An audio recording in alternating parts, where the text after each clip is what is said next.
Alright, yes, you're getting it now. With every top 10 best list comes a top 10 worst list. It is time for a really fun video. Okay, in my top 10 best list, I started out with Wreck-It Ralph, a kid's film. This one I'm also starting out with a kid's film. Ice Age, Continental Drift. A really forced fourth installment. This one was pathetic. It was no, not good at all. Was Liam Neeson awesome in Taken? Yes, he was. Was he awesome in Taken 2? No, Liam Neeson was not awesome in Taken 2, but he did have his daughter throw grenades off a roof. I'm not kidding, this happened in this movie. Liam Neeson, Taken 2 should not have been made. It was really big cash grab, and it should not have been made. I'm sorry, this movie shouldn't have been made. It was a big waste of time, a waste of money. I was expecting something out of it, but I didn't get anything.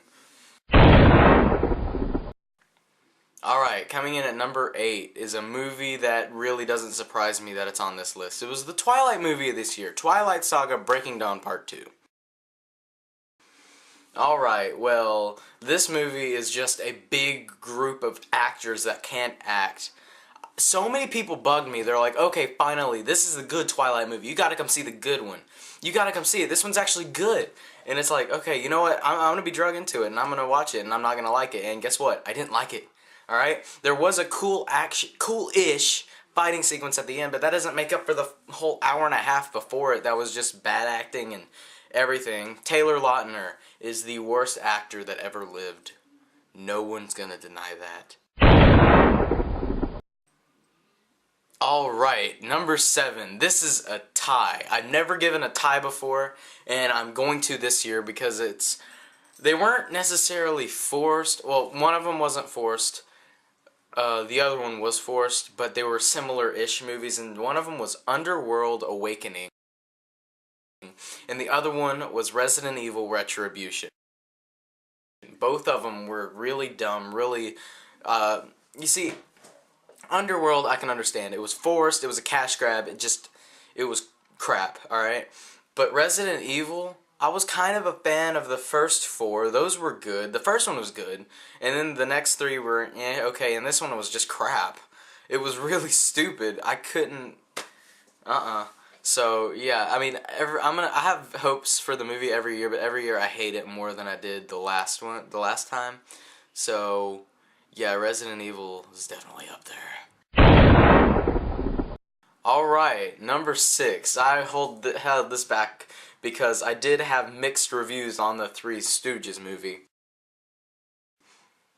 Yeah, the Three Stooges, this was really stupid. The only thing that I give this movie props for is they all sounded like they did in the old one. Other than that, the movie was crap.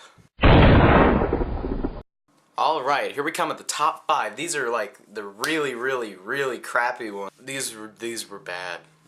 Coming in at number 5 is The Cold Light of Day. Now, The Cold Light of Day, that was just like a useless movie with Bruce Willis in it. I mean, I feel like the only reason this movie wasn't sent straight to DVD is because Bruce Willis was in it. But then I was in the store the other day and I saw a movie that went straight to DVD with Bruce Willis in it. That means Henry Cavill is the reason this was in the theaters. So I say this, Henry Cavill, you better kill it as Superman in Man of Steel, otherwise we're going to have to remember you for The Cold Light of Day. Don't make us do that. We had 3 really good superhero movies this year, and then we had Ghost Rider Spirit of Vengeance. This movie made me laugh so many times when it was really unintentional.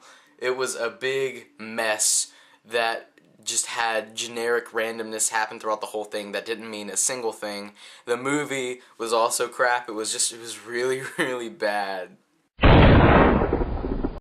Alright, these next 3 I kind of intertwined, but I had this set in my mind. Number 3 was Silent Hill Revelation. Number 3 and number 2, you could arguably switch back and forth, but this is the right order. Number 3 was Silent Hill Revelation. This movie made me shake my head, and I'm just gonna say this movie was not scary. It was meant to be scary, but basically it felt like I was walking through a wax museum throughout the whole thing. You look at stuff, you're like, oh, that's bloody. Oh, that's gory. That's, yeah, and then you just end and it's like, okay, I just saw a bunch of gory stuff that looked cool. What was there a story to that? Wait a minute. There was a storyline in that movie?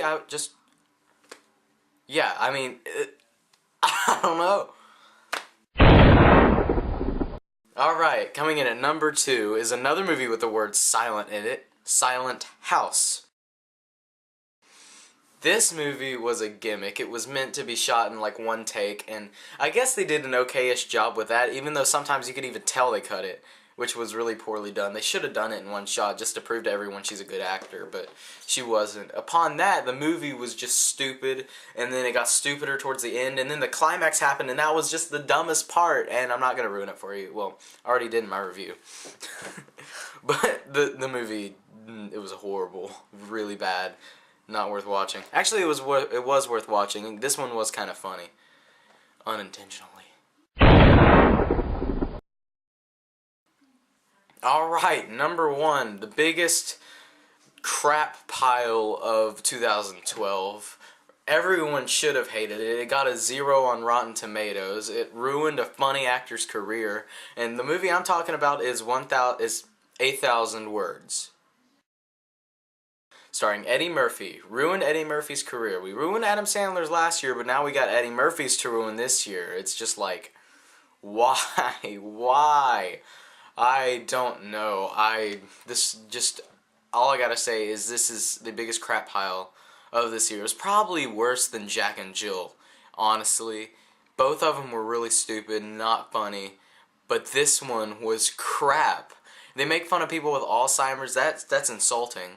And they just do a bunch of stuff that I don't like. They poke fun at the wrong things, and that I hate, and the movie upon all it was really stupid. There you go. That is my top 10 worst list of 2012. If you don't agree with me, or if you do agree with me, comment below and tell me what your top 10 is.